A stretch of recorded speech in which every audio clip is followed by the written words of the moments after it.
You tried to do something a little new this time. Yeah, I did a thing. You did a thing. So what I wanted to do is really talk a little bit about your new book, Fit for the Call, and find out a little bit more about what you were thinking when you wrote it, what got you started on this journey in the first place, and what kind of things that you're hoping that people take away from this. So the book opens pretty much right in your face. It starts out with comfort is killing us. Mm. So when you were thinking about this book, what did you see in yourself or the men around you that made you come up with that and decide that's where you wanted to start with? What I saw in myself is, after I got out of the military and I was kind of working whatever jobs I could get, I didn't really have a direction in my life. But at the same time, life was easy. I got soft in more than one way. I got a little squishy around the midsection and I wasn't as active or really in the protector mindset that I had been for a decade prior. And then when I looked around, I saw that that was modeled in almost every home that I came across was just, I don't want to say weak men, but they're definitely soft Mm, around the edges. And raising a son and then a daughter, especially, I just knew that I couldn't be a soft and squishy dad anymore. right. Well, that kind of leads to the next question. You were pretty honest and open in the book. You talked about being kind of fit and kind of fat. So what made you realize that? Where was your aha moment? Yeah, my aha moment was probably we went on a family vacation and there were some pictures of me wearing probably a shirt that was a size too small at that point. And I just realized that I was fat looking. I could still do really hard things, like at the time I had started working out again and I was doing difficult workouts, but I wasn't fueling my body properly. I wasn't resting properly, and I really probably wasn't training uh, properly. So all that led to me being kind of fit, but mostly fat, if I'm really being honest. So one of the chapters that you have argues that motivation isn't really realistic. It's about discipline. Mhm. So tell me a little bit about that.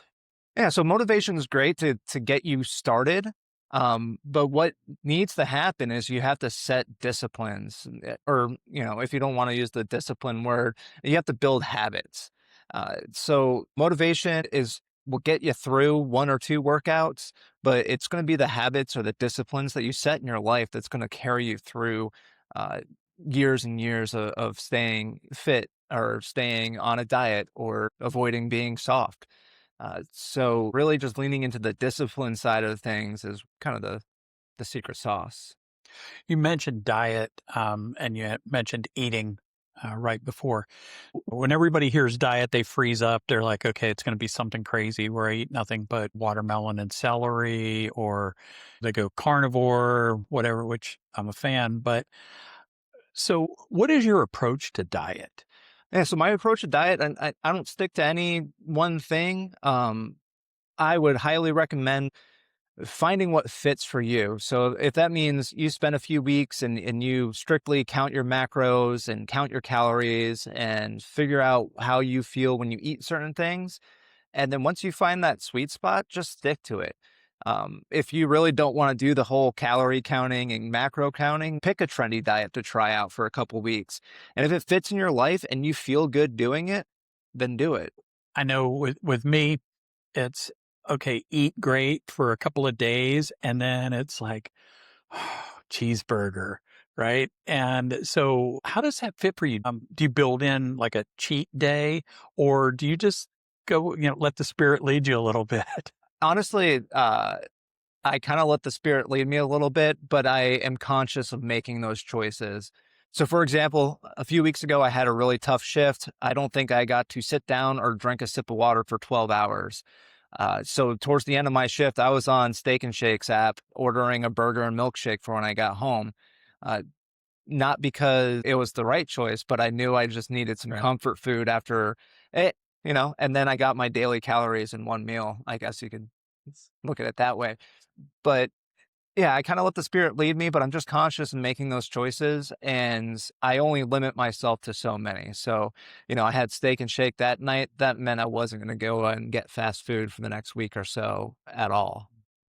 So basically, if you go to a birthday party, you can have a piece of cake and it's cool. You're just not going to have cake every night. Exactly. So a lot of guys hear a term like get fit and they immediately start thinking about these incredible workouts and the strict regimen that's going to be something that is they're either going to hate in 2 days or they're never going to be able to stick with. Mm. So what is your approach that makes that different?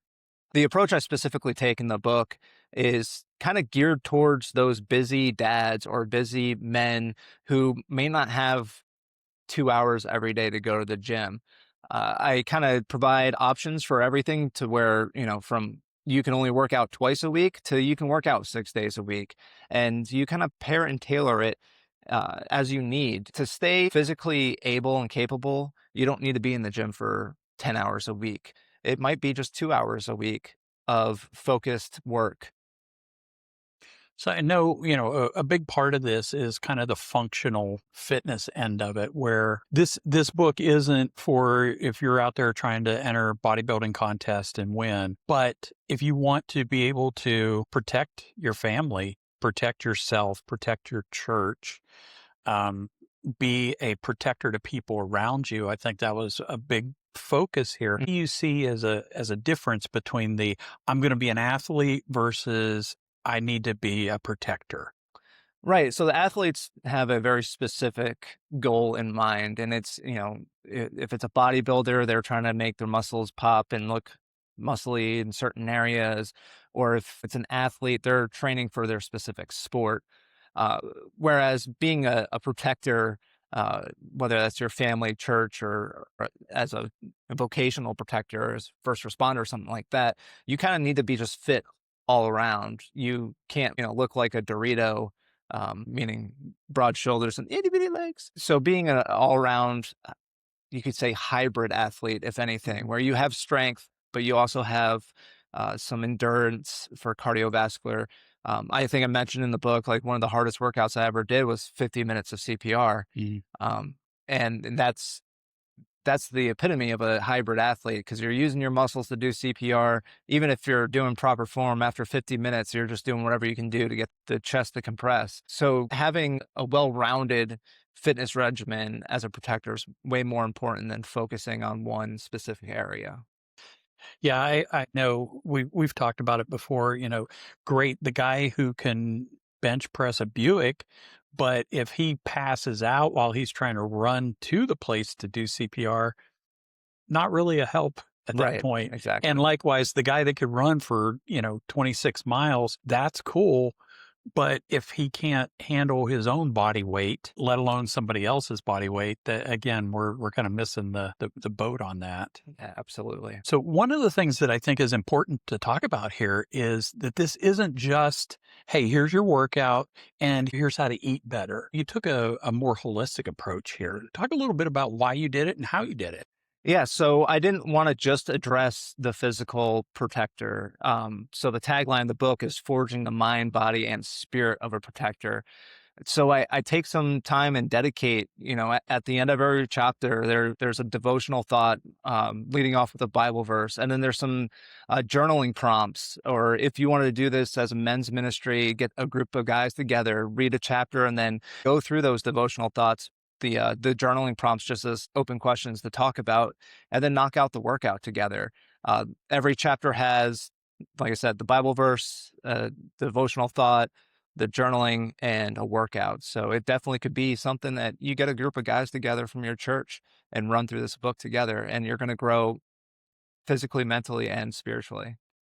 I mean, possibly even as an outreach tool It for, absolutely. those men that aren't necessarily in a small group or even attending church on a Hmm. regular basis, but you're working with them, and it's like, hey, man, we do this thing on Saturday morning, or we do this thing on Wednesday mornings. We'd love to have you come in. I can see a real potential there for just some outreach. Yeah, and it's kind of the approach I took. I didn't want this to be a book where a guy is going to read it and isolate himself and do all the hard work by himself. Proverbs tells us iron sharpens iron. So you got to get around other guys and, get built up together. And I think this book will help you do that. I know a theme that I saw in here too was not just the this week, but 5 years down the road, 10 years down the road. You said stay useful, stay in the fight. Mhm. When you strip away the workout part, because that's always going to change, and you start adding in that building a better man part, was that part of your motivation in this? Yeah, because when I started thinking about the book and I had done some posts about similar topics, and I just decided that instead of posting about this over and over again, maybe Mhm, it's just time to put it out in 150 pages. mhm. Um, but that I want to be the dad in 20 years that I am today. I want to be around to see my grandkids. I want to be around to see my great grandkids if I can. And I'm not going to get there by not doing anything right now. Your body's going to deplete what you don't use. And that means strength, that means bone density, that means health. So if you're not staying on top of it now, then 5, 10, 15 years down the line, you're running downhill instead of slowly declining. I think that's important. And, I said this and I shared this with you. In the process of you writing this book, I had the opportunity to read along as you progressed and take a look at the manuscript before it published. And it hit me hard. I said in a conversation, it was kind of like getting punched in the mouth. It was like, hey, okay, you're doing enough now, but you're not doing enough for 5 years from now, 10 years from Mhm. now, 15 years from now. So that spoke to me.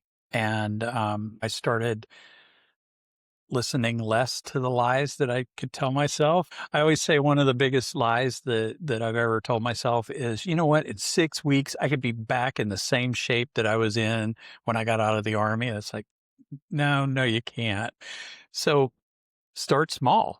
Yeah, You're not doing everything, but you're doing something. And I think that's kind of your direction here, where it's you don't have to be doing everything at once, but you need to start doing something. right. And And even the workouts, how they progress, right? They start off at home, very little to no equipment.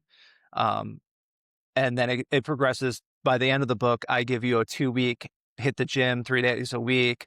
And here's your running and cardio plan. If you wanted to go full blown fitness status, I give you that option too. But like I said, the first 3 chapters are all about stuff you can do at home with almost nothing. okay. So I know you said part of your plan here is you're going to do some videos to demonstrate the different workouts. Hmm. Keep us from doing them wrong because nobody likes to get hurt. Absolutely. Showing us how to do it right, showing us how it should look, prevent injury, and encourage us along the way. So I'm really looking forward to seeing those come out too. To kind of wrap it up, if you were to give me that 30, 45-second elevator pitch, hey, you just wrote a book. What's it about? What would you say it is? Yeah, so I wrote this book not because more men need motivation, but more men need guidance to get from being that soft and potentially even just weak father or just man in the people's lives that they're around to being an able body who can protect their family, serve their church, and just be an all around better man. So so Fit for the Call. It's available on Amazon. We'll have links in the show notes below. You can pick up a copy and start becoming less soft and a little more fit. Any final thoughts? No, I don't think so. I think we covered it. Thanks, Alan. Cool.